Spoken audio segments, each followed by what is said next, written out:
مجھے حکم دیا گیا ان اکون من المسلمین، سب سے پہلے اللہ کے احکام کا فرما برداری میں کروں، اس بات کا حکم دیا گیا ہوں، اس لیے میں اپنا جو کام ہے وہ کروں گا۔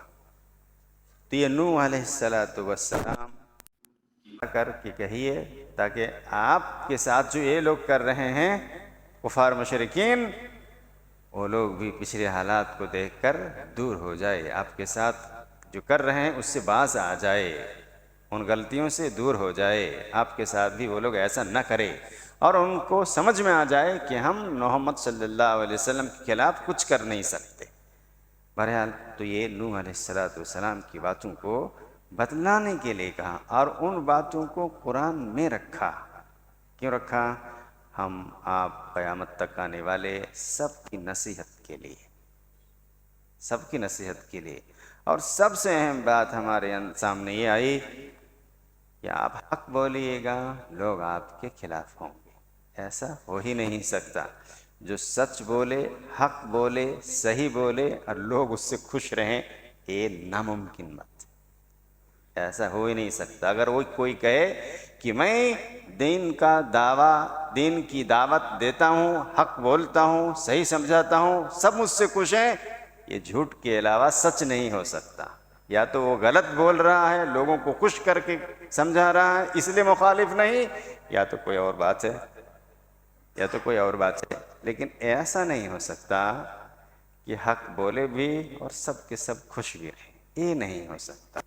نہ کسی نبی سے اس کی قوم خوش رہی، نہ محمد الرسول اللہ صلی اللہ علیہ وسلم سے پورے کے پورے لوگ خوش رہے، نہ صحابہ کرام سے سب کے سب خوش رہے، یہ نہیں ہوتا ہے، یہ ہوتا ہی نہیں ہے، یہ ہو ہی نہیں سکتا۔ آپ صلی اللہ علیہ وسلم کی زبان سے کسی کی زبان میں تاثیر نہیں ہے، آپ کی زبان سے میٹھی کسی کی زبان نہیں ہو سکتی، آپ سے زیادہ حق کوئی بول نہیں سکتا،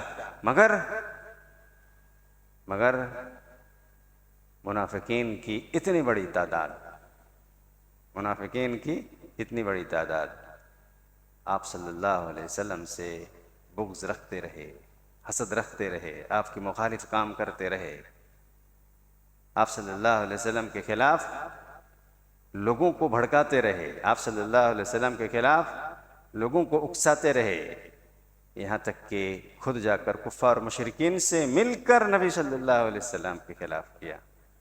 تو آپ سے بڑھ کر بااخلاق کون ہو سکتے ہیں؟ پھر بھی منافقین کی بڑی تعداد مدینے میں 1/3، اگر 1/3 نہیں تو کم سے کم 20% لوگ، 20% لوگ، 15 سے 20% لوگ مخالف رہے، منافقین کے ایک پورا گروہ۔ تو یہ تو اتہاس ہے، تاریخ ہے، ہسٹری ہے، انبیاء کرام کے ساتھ بھی ایسا رہا ہے۔ اس لیے آپ اپنی فیملی میں بھی اگر آپ سچ بولنے والے، حق بولنے والے ہیں تو فیملی کے لوگ سب خوش ہو ہی نہیں سکتے۔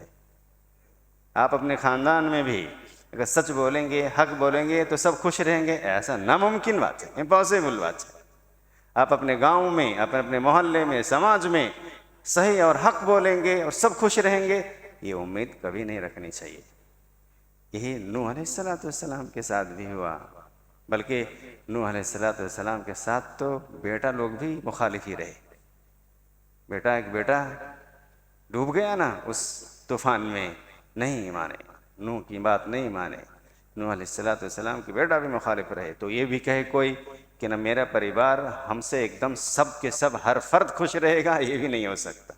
حق کی ایک علامت ہی ہے، نشانی ہی ہے کہ آپ سب کو موافق نہیں ہوگی، کیونکہ شیطان وہ بھی تو اپنا کام کر رہا ہے، شیطان وہ بھی تو اپنا جو وعدہ کر کے آیا اللہ سے، وہ بھی تو اپنا ورک کر رہا ہے۔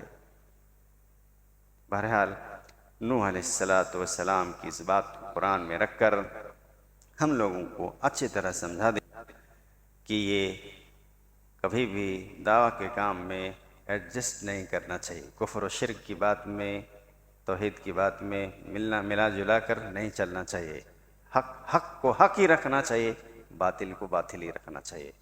اللہ تعالیٰ سے دعا ہے کہ اللہ ہم سب